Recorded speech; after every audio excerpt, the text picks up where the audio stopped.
Okay, now the graph of the cotangent function. As the cotangent is the inverse of tangent, so the graph of the cotangent must look like the graph of tangent function. Okay, look at this triangle. You know that the cotangent is adjacent side of this angle over the opposite side, and the length of the opposite side is equal to 1. Yeah, as we decrease this angle, the length of the opposite side is always equal to 1. Yeah, then the cotangent, this one is this adjacent side over the opposite side, which is equal to 1. Then the value of the cotangent is just the length of the adjacent side of this angle. Yeah, and you know, as these two lines are parallel, this line adjacent side is equal to this green line segment. Now, so the length of the green line segment will give us the value of the tangent. Yeah, from the 0 degree, when the angle is 0 degree, you know that our line doesn't intersect with the line which is parallel to it. Now, so the value of the cotangent for the 0 degree is unknown. Yeah, and when we increase the angle, yeah, the length of the green line, which is the value of the cotangent, is decreasing as we increase. In the first quadrant, it's positive and it's decreasing. Yeah, after the 90 degree, in the second quadrant,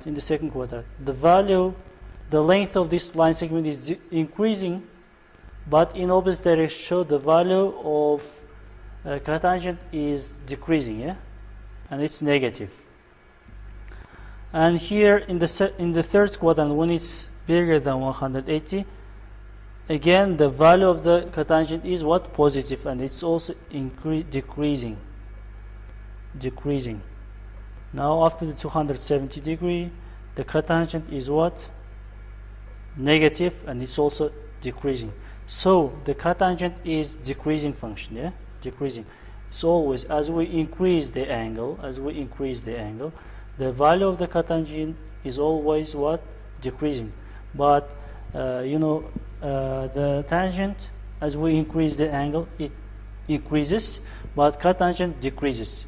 They are why? Because they are two inverse functions. Two opposite functions. Okay, now let's see how it looks like the graph of cotangent function. Okay, this point, now y value of this point, y coordinate of this point, gives us the value of cotangent. For which angle? For 0.5. For this angle, for this angle, 0.67, when the angle is 0.67, the value of the cotangent is the y coordinate of this point. Now let's animate this. So we will have the graph of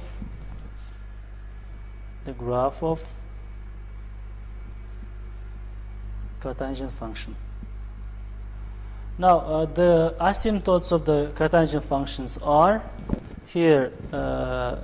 It's y-axis, and after the y-axis it's pi here. After the pi it's 2 pi. So the graph of the cotangent function always getting closer to these asymptotes, yeah, to here, for example, but never touch that.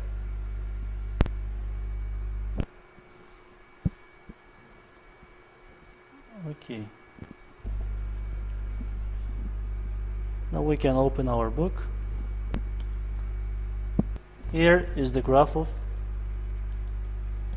this one is the graph of cotangent function. As you see, y-axis and pi, the line which is with now vertical line which passes through the pi, and 2 pi are the asymptotes of the cotangent function.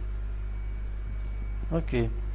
As the cotangent functions and all trigonometric functions are periodic, you know, periodic functions So the value of the cotangent repeats. Now tangent and cotangent, the period of the tangent function and cotangent function is pi. So after the pi, the value of the tangent and cotangent repeats, as you see here. Okay, this is the end of the lesson.